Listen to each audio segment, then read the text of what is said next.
welcome back to my YouTube channel Social Studies Corner. So, in our last video we have studied rotation of Earth and in our this video we will study revolution of Earth. आज हमें पढ़ना है revolution of Earth. देखो, revolution of earth का जो होता है हमारे एटमॉस्फेयर पे, हमारी अर्थ पे काफ़ी ज़्यादा अफेक्ट पड़ता है और अर्थ पे अफेक्ट पड़ रहा है तो जाहिर सी बात है हम पर भी उसका जो इफेक्ट है वो पड़ता है. सो रेवोल्यूशन होता क्या है? What is revolution? रेवोल्यूशन होता है अर्थ का सन के चारों तरफ राउंड लगाना, that is revolution. For example ये हमारा सन है और ये हमारी जो ऑर्बिट है, ये है हमारी अर्थ और ये अपनी ऑर्बिट अपने इलेप्टिकल पाथ पे जो सन के चारों तरफ जो है अपना राउंड करती है, that is known as revolution. तो यहाँ पे बीच में होता है हमारा sun is the closest star to earth और फिर यहाँ पे फोर्थ ऑर्बिट में होती है हमारी अर्थ जो है वो अपना जो रेवोल्यूशन पूरा करती है सन के चारों तरफ, उस पे काफ़ी ज़्यादा इफेक्ट पड़ता है. और अब इस रेवोल्यूशन पे क्या चीज़ इफेक्ट डालती है? इस रेवोल्यूशन पे इफेक्ट डालती है कि जो अर्थ होती है वो टिल्टेड होती है. मैंने कल भी बताया था कि अर्थ जो होती है वो 66.5 डिग्री से हॉरिजॉन्टल जो एक्सिस होता है उस पर टिल्ट होती है और अगर हम वर्टिकल एक्सिस की बात करें तो 23.5 डिग्री पे जो अर्थ है अपने वर्टिकल एक्सिस से टिल्ट होती है. तो अब रेवोल्यूशन पे थे. रेवोल्यूशन पता चला होता क्या है, ये बहुत ही कॉमन है. अब रेवोल्यूशन पे अगर हम टाइम पीरियड की बात करें तो अर्थ जो है सन का एक रेवोल्यूशन जो है अर्थ सन का 365 डेज के अंदर पूरा करती है. अभी एक रेवोल्यूशन, किसी भी प्लेनेट का एक रेवोल्यूशन किस चीज को सिग्निफाई करता है? उस प्लेनेट के 1 ईयर को सिग्निफाई करता है एक उसका रेवोल्यूशन. ओके, अब देखो अर्थ का 1 ईयर कितने बराबर हुआ? 365 डेज के बराबर हुआ. अर्थ का सन से दूरी कितनी होती है? What is the distance of earth from sun? 150 million kilometre, 151.7 million kilometre exactly. Okay, तो अब जैसे जैसे अर्थ का यानी कि प्लेनेट्स का सन से डिस्टेंस जो है वो बढ़ता जाता है, जैसे जैसे प्लेनेट्स का सन से डिस्टेंस बढ़ता जाता है वैसे वैसे उनका जो 1 ईयर होता है वो बढ़ता जाता है. जैसे कि अर्थ के बाद हमारा आता है जुपिटर का जो 1 ईयर है वो और भी लंबा होगा. अर्थ के 11 मंथ्स के बराबर होगा उसका 1 ईयर. ओके, ऐसे जुपिटर के बाद सैटर्न आता है, उसका और भी बड़ा होगा, उसका अर्थ के 29 ईयर्स के बराबर होगा 1 ईयर. तो रेवोल्यूशन हमारा क्या सिग्निफाई कर रहा है? रेवोल्यूशन उस प्लेनेट के 1 ईयर को सिग्निफाई करता है और अर्थ जो है वो एक रेवोल्यूशन जो है वो 365 डेज के अंदर पूरा करती है, यानी कि अर्थ का 1 ईयर 365 डेज के इक्वल होता है. क्लियर? अब देखो, हमने सुना है लीप ईयर भी सुना है. लीप ईयर एक्चुअली में क्या होता है? लीप ईयर में हम बोलते हैं कि फरवरी के अंदर 29 डेज हो जाते हैं. तो एक्चुअली होता क्या है कि और हमें ये भी पता है कि हर 4 साल बाद जो होता है वो एक लीप ईयर आता है. होता क्या है कि अब जैसे 4 साल, ये फर्स्ट ईयर है, ये सेकेंड ईयर है, ये थर्ड ईयर है, हर एक 4 साल के में से 6 आवर्स जो होते हैं वो कम हो जाते हैं. 6 आवर्स जो होते हैं वो कम होके चले जाते हैं और फिर वो नेक्स्ट जो 4th ईयर आता है उसमें ऐड हो जाते हैं, यानी कि 6 हो जाए 24, यानी कि 24 आवर्स. 4th रेवोल्यूशन के अंदर 24 आवर्स जो होते हैं वो बढ़ जाते हैं 4th ईयर के रेवोल्यूशन के अंदर. दैट्स व्हाई हमारा 1 डे जो है वो उसके अंदर ऐड हो जाता है और हम उसे बोल देते हैं लीप ईयर. 366 डेज वाला हमारा लीप ईयर. तो ये होता है हमारा एक्चुअली में लीप ईयर. लीप ईयर कुछ नहीं होता, जब हमारी अर्थ जो होती है वो रेवोल्यूशन करती है अपना, तो हर एक रेवोल्यूशन के अंदर वो 6 जो आवर्स होती है वो कम कर देती है और वो जो फिर जो 4 इयर्स के अंदर वो 6 आवर्स जो होते हैं वो एक साथ एक डे को बढ़ा देती है और उसके 366 डेज हो जाते हैं. तो इस तरीके से जो होता है अर्थ का वो एक लीप ईयर बन बन जाता है 366 डेज वाला, जिसके अंदर फरवरी के अंदर 29 डेज हो जाते हैं। ओके, तो ये था अर्थ का रेवोल्यूशन। अब देखो अर्थ का रेवोल्यूशन करते टाइम स्पीड क्या होती है। अर्थ का रेवोल्यूशन करते टाइम स्पीड होती है, if we talk about speed, so that is 27 kilometre पर सेकेंड। अर्थ का रेवोल्यूशन करते टाइम जो स्पीड होती है दैट इज 27 किलोमीटर पर सेकेंड। ओके, अब अर्थ जो होती है वो सन से सबसे ज्यादा नजदीक कब होती है, नियरेस्ट डिस्टेंस क्या होता है अर्थ का सन से। तो अर्थ का वैसे डिस्टेंस क्या है सन से अगर हम अप्रोक्स बोले, so that is 151.7 million kilometre, 151.7 million kilometre. अब अर्थ जो है वो सन से सबसे ज्यादा नियरेस्ट कब होती है, तो अर्थ जो है वो सन से सबसे ज्यादा नियरेस्ट होती है 147 किलोमीटर पे, 147 मिलियन किलोमीटर पे तब अर्थ होती है। उस पोजीशन को बोला जाता है पेरिफेरियल, पेरिफेरियल। ओके, और ये होती है हमारी 3 जनवरी को, यानी कि हर ईयर 3 जनवरी को हमारा पेरिफेरियल होता है। अर्थ जो होती है वो सन से सबसे नजदीक होती है और कितना डिस्टेंस होता है 147 मिलियन किलोमीटर ऑन 3 जन। अब अगर हम बात करें कि अर्थ जो होती है वो सन से फारदेस्ट कब होती है, तो अर्थ जो होती है वो सन से फारदेस्ट होती है जब उसका डिस्टेंस सन से होता है 152 मिलियन किलोमीटर। जब अर्थ का सन से जो डिस्टेंस हो जाता है वो 152 मिलियन किलोमीटर हो जाता है, जब जो होती है अर्थ वो सन से सबसे ज्यादा फारदेस्ट होती है, सन से सबसे ज्यादा दूरी पर होती है। अब इसको क्या बोला जाता है, जिस तरीके से नियरेस्ट डिस्टेंस को बोला जाता है पेरिफेरियल, उसी तरीके से फारदेस्ट डिस्टेंस को बोला जाता है एफ्रीलियन, फारदेस्ट डिस्टेंस को बोला जाता है एफ्रीलियन। और ये कब होता है, इसकी डेट होती है हमारी ऑन 4 जुलाई। 4 जुलाई को हमारा जो होता है सन, अर्थ के जो सन से डिस्टेंस होती है वो सबसे ज्यादा होती है, that is 152 million kilometre. Okay, तो ये वाला कॉन्सेप्ट भी यहाँ पे फिनिश होता है। अर्थ की स्पीड क्या होती है रेवोल्यूशन के टाइम 27 किलोमीटर पर सेकेंड, और अर्थ जो होती है वो एंटी क्लॉकवाइज रेवोल्यूशन करती है अपने इलेप्टिकल पाथ पे।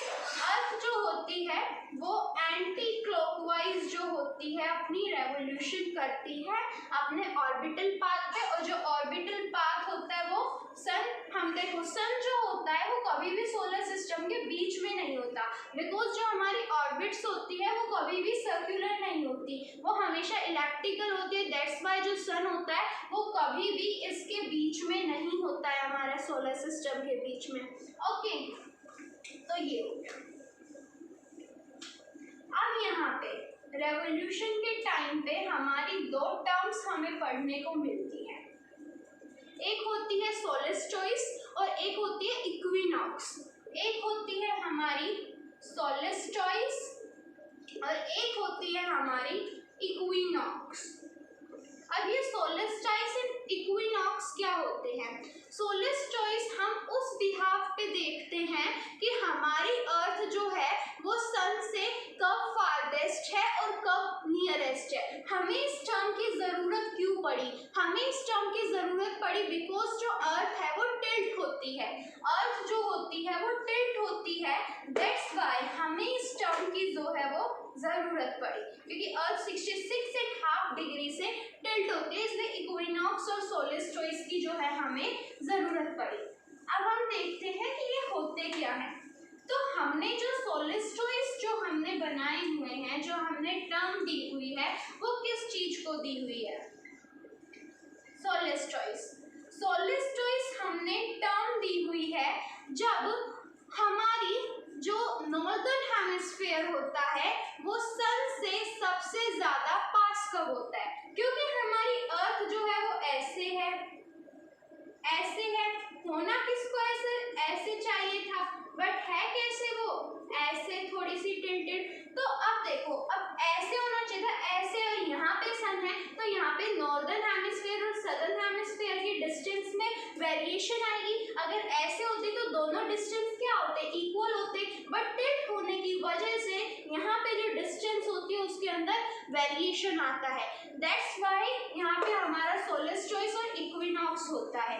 तो ये सोलेस्टोइस जो होते हैं वो क्या होते हैं कि हमारी जो अर्थ है, हमारी अर्थ का नॉर्दर्न हेमिस्फीयर सन के फारदेस्ट कब है और सन के सबसे नियरेस्ट कब है। ओके, अब देखो सोलेस्टोइस जो होते हैं वो दो तरीके के होते हैं। एक तो होता है हमारा नॉर्दर्न सोलेस्टोइस और एक होता है हमारा सदर्न सोलेस्टोइस। अब ये क्या होते हैं, नॉर्दर्न सोलेस्टोइस एंड सदर्न सोलेस्टोइस। नॉर्दर्न सोलेस्टोइस क्या होता है, अब देखो अर्थ जो है वो ऐसे होती है। अब जब हम नॉर्दर्न सोलेस्टोइस देखते हैं, नॉर्दर्न सोलेस्टोइस,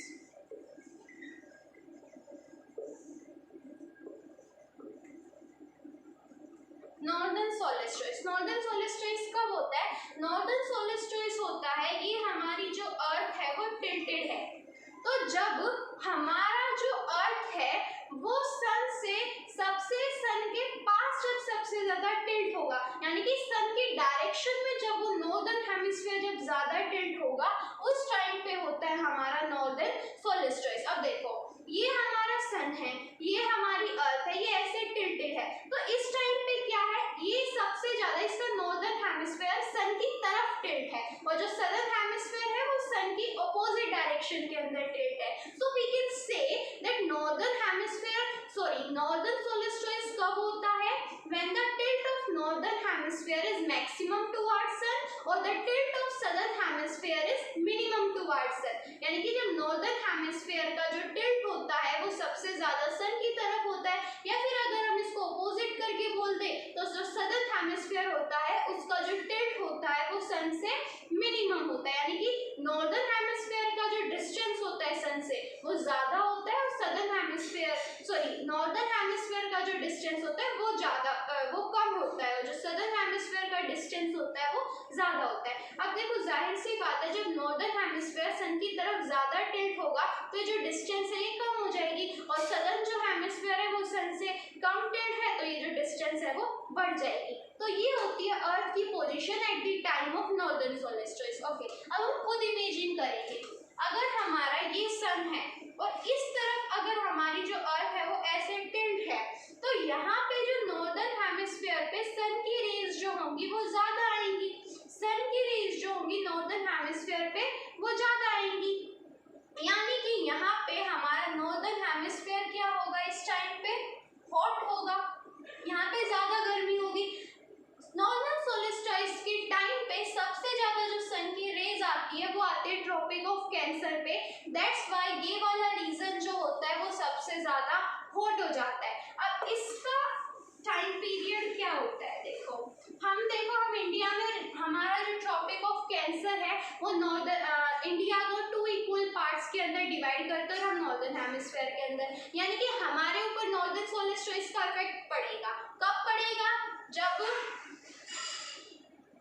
जून होगा, क्योंकि नॉर्दर्न सोलेस्टोइस यानी कि नॉर्दर्न हेमिस्फीयर के अंदर सबसे ज्यादा गर्मी होना और वो कब होती है, हमारे जून जुलाई के मंथ में होती है। तो जो हमारा नॉर्दर्न सोलेस्टोइस का जो टाइम पीरियड होता है दैट इज 21 जून। ये एग्जैक्ट जो होता है वो 21 जून को होता है। इसी कारण जो हमारा नॉर्दर्न हेमिस्फीयर होता है इस पीरियड के दौरान यहाँ पे जो होती है वो समर होती है। तो ये होता है हमारा नॉर्दर्न सोलेस्टोइस।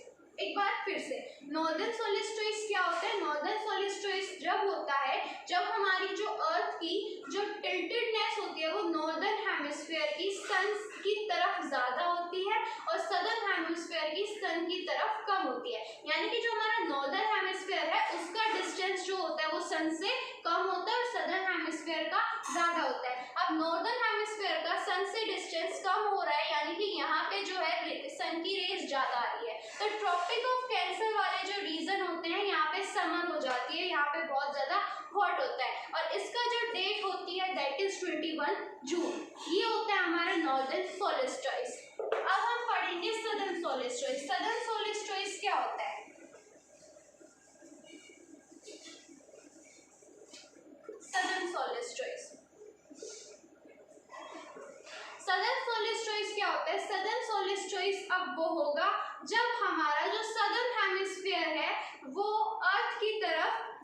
हमारे सन की तरफ सदर्न हेमिस्फीयर ज़्यादा टिल्ट होगा, यानी कि अब की बार सदर्न हेमिस्फीयर की जो डिस्टेंस है सन से वो कम है और नॉर्दर्न हेमिस्फीयर की जो डिस्टेंस है सन से वो ज़्यादा है। वो क्या होगा हमारा सदर्न सोलिस्टिस। और ये सब जो फंडा हो रहा है ये हो क्यों रहा है? बिकॉज हमारी जो अर्थ है वो अपनी वर्टिकल पोजीशन पे स्ट्रेट नहीं है, वो थोड़ी सी बेंड है, वो थोड़ी सी टिल्ट है। तो सदर्न सोलिस्टिस कब होगा?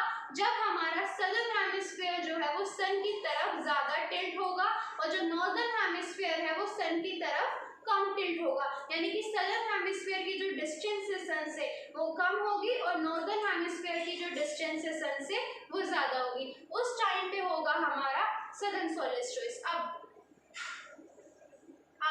ये सन है, अब सदर्न हेमिस्फीयर की जो डिस्टेंस है वो कम है, सदर्न हेमिस्फीयर जो वो सन की तरफ ज्यादा जो एंगल पे है, तो यहाँ पे जो सन की रेस है वो ज्यादा आएंगी सदर्न हेमिस्फीयर पे।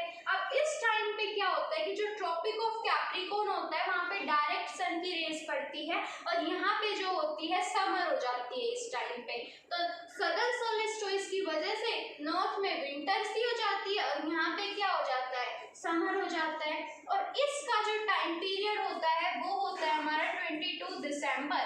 अब देखो हम नॉर्दर्न हेमिस्फीयर में हैं, तो जब 21 जून जब नॉर्दर्न सोलिस्टिस हो रहा था हमारा, उस टाइम पे क्या था? उस टाइम पे हमारे यहाँ पे समर थी तो नीचे विंटर थी, बिकॉज यहाँ पे जो डिस्टेंस था सदर्न हेमिस्फीयर का अर्थ से वो ज्यादा था, दैट्स व्हाई यहाँ पे विंटर थी। अब जो सदर्न सोलिस्टिस में जो सदर्न हेमिस्फीयर है उसका डिस्टेंस जो है सन से वो कम हो गया है, इसलिए यहाँ पे समर है 22 दिसंबर को और यहाँ पे नॉर्दर्न हेमिस्फीयर में क्या हो गई? विंटर हो गई। तो ये होता है हमारे नॉर्दर्न और सदर्न सोलिस्टिस। ओके, और सदर्न सोलिस्टिस की डेट क्या होती है? सदर्न सोलिस्टिस की डेट होती है हमारी 22 दिसंबर। ये होते हैं हमारे solstice. So these are our solstice. अब हमें पढ़ना है हमारा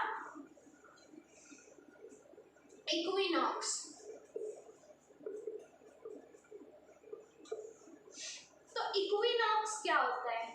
इक्विनॉक्स हम किस बिहाफ पे बोलते हैं? इक्विनॉक्स जैसे कि जो सोलिस्टिस थे हम देख रहे थे कि अर्थ का जो डिस्टेंस है सन से, अर्थ के नॉर्दर्न हेमिस्फीयर का डिस्टेंस ज्यादा है सन से या सदर्न हेमिस्फीयर का डिस्टेंस ज्यादा है? अब इक्विनॉक्स हम कब देखते हैं? इक्विनॉक्स हम जब देखते हैं जब अब हमारी अर्थ तो टिल्टेड है, जब नॉर्थ एक्सिस और साउथ एक्सिस दोनों इक्वल डिस्टेंस से आ जाती है इक्वेटर पे, तब होता है हमारा इक्विनॉक्स।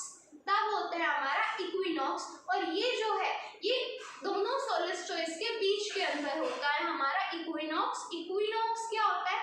इक्विनॉक्स होता है जब हमारा नॉर्थ एक्सिस और साउथ एक्सिस की जो डिस्टेंस होती है इक्वेटर से वो इक्वल हो जाती है, तब होता है हमारा इक्विनॉक्स। ओके, अब जो इक्विनॉक्स होता है वो भी दो तरह का होता है। जो इक्विनॉक्स होता है वो भी दो तरह का होता है।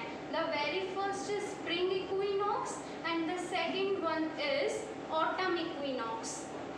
एक होता है हमारा स्प्रिंग इक्विनॉक्स और दूसरा होता है हमारा ऑटम इक्विनॉक्स। अब स्प्रिंग इक्विनॉक्स और ऑटम इक्विनॉक्स क्या होते हैं? So firstly we will see spring equinox. Spring equinox जो होता है वो क्या होता है? अब स्प्रिंग इक्विनॉक्स क्या होता है? जब हमारी अब इक्विनॉक्स कब होगा? जब नॉर्थ पोल और south pole, north axis and south axis की जो इक्वेटर से डिस्टेंस है वो इक्वल हो जाएगी। स्प्रिंग इक्विनॉक्स के टाइम पे क्या होता है कि हमारे नॉर्दर्न हेमिस्फीयर के अंदर स्प्रिंग सीजन आता है और सदर्न हेमिस्फीयर के अंदर ऑटम सीजन आता है। ठीक है, नॉर्दर्न स्प्रिंग इक्विनॉक्स के अंदर नॉर्दर्न हेमिस्फीयर के अंदर हमारा स्प्रिंग आता है एंड सदर्न हेमिस्फीयर के अंदर हमारा ऑटम आता है। अब इक्विनॉक्स क्या बताया? इक्विनॉक्स वो बताया अर्थ जब ऐसी पोजीशन पे आ जाती है कि जब नॉर्थ पोल और साउथ पोल जो होती है वो इक्वल डिस्टेंस पे हो जाती है हमारे इक्वेटर से। अब यहाँ पे क्या होगा, यहाँ पे भी इक्वल डिस्टेंस होगा, बट यहाँ पे जो नॉर्थ है उसमें स्प्रिंग होगा और साउथ हेमिस्फीयर के अंदर ऑटम होगा। एक इसकी खास बात ये होती है कि यहाँ पे डे और नाइट की जो लेंथ होती है, डे और नाइट की जो लेंथ होती है वो इक्वल होती है। डे और नाइट की जो लेंथ होती है वो इक्वल होती है। और ये होता कब है? ये होता है हमारा मार्च 21 को। मार्च 21 को हमारा स्प्रिंग इक्विनॉक्स होता है, जब हमारे नॉर्दर्न हेमिस्फीयर के अंदर स्प्रिंग होती है एंड सदर्न हेमिस्फीयर के अंदर ऑटम होता है। ओके, अब हम आते हैं ऑटम इक्विनॉक्स पे। अभी ऑटम इक्विनॉक्स कब होगा?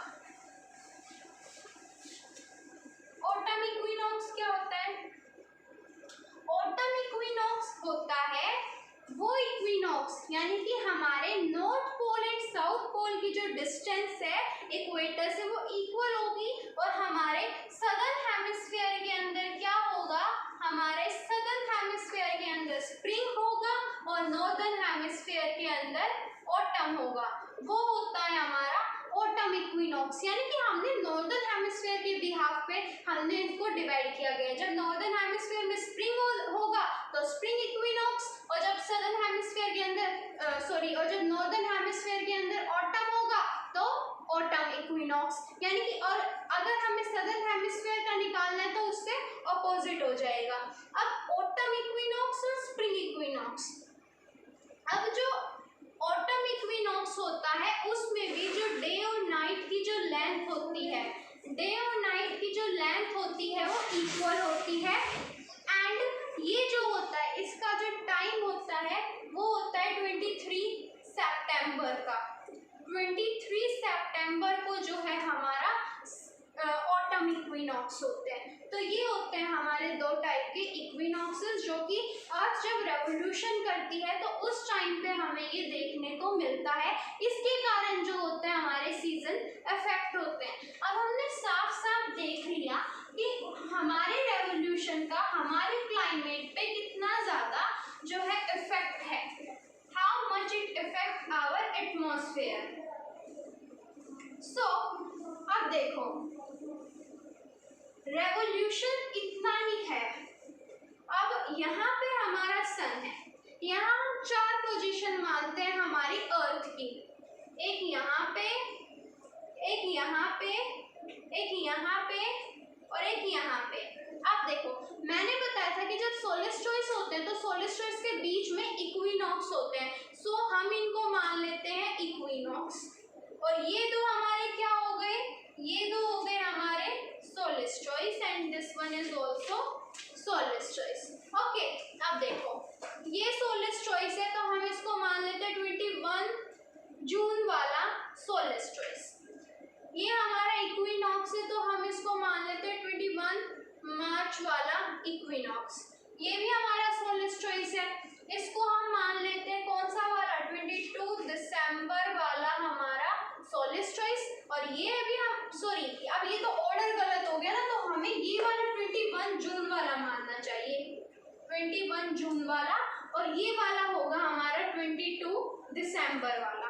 क्लियर? अब ये वाला जो हो गया 21 मार्च वाला इक्विनॉक्स, तो ये वाला कौन सा होगा? ये हो गया हमारा 23 सितंबर वाला इक्विनॉक्स। ये 4 देखो बीच में हमारा जो है वो सन है और अर्थ जो है वो रेवोल्यूट करेगी और हमने अर्थ की 4 पोजीशन मानी है, 1, 2 एंड 3 एंड 4। तो फर्स्ट जो हमने मानी है वो मानी है हम कह सकते हैं सदर्न सोलिस्टिस 22 दिसंबर, जब सदर्न हेमिस्फीयर के अंदर समर होगी और नॉर्दर्न हेमिस्फीयर के अंदर विंटर होगी 22 दिसंबर को। सेकंड हमने माना है हमारा इक्विनॉक्स। इक्विनॉक्स हमने कौन सा माना है? 21 मार्च वाला, यानी कि कौन सा इक्विनॉक्स हुआ? हमारा स्प्रिंग इक्विनॉक्स हुआ, यानी कि हमारा नॉर्दर्न हेमिस्फीयर के अंदर क्या होगी? स्प्रिंग होगी। नेक्स्ट हमने वापस से सोलिस्टिस मानी क्योंकि 2 सोलिस्टिस के बीच में एक इक्विनॉक्स आता है, तो ये हमने माना 21 जून वाला, यानी कि नॉर्दर्न हेमिस्फीयर के अंदर क्या होगी? यहाँ पे समर होगी और सदर्न हेमिस्फीयर के अंदर विंटर होगी। नेक्स्ट हमने माना इक्विनॉक्स। इक्विनॉक्स दूसरा इक्विनॉक्स कब होगा, यानी कि ऑटम इक्विनॉक्स, यानी कि जब नॉर्दर्न हेमिस्फीयर के अंदर ऑटम होगा एंड सदर्न हेमिस्फीयर के अंदर हमारी क्या होगी, स्प्रिंग होगी। यानी कि अब देखो अर्थ के रेवोल्यूशन के टाइम पे इस तरीके से हमारा जो है उस पे इफेक्ट पड़ता है। तो रेवोल्यूशन डायरेक्टली हमारे अर्थ के क्लाइमेट को, हमारे अर्थ के वेदर को इफेक्ट करता है। ओके, ये था हमारा rotation and revolution. So I think rotation or revolution I have completed. In our next video we will start with class 9 chapter number 1. So thank you and keep watching. Thank you.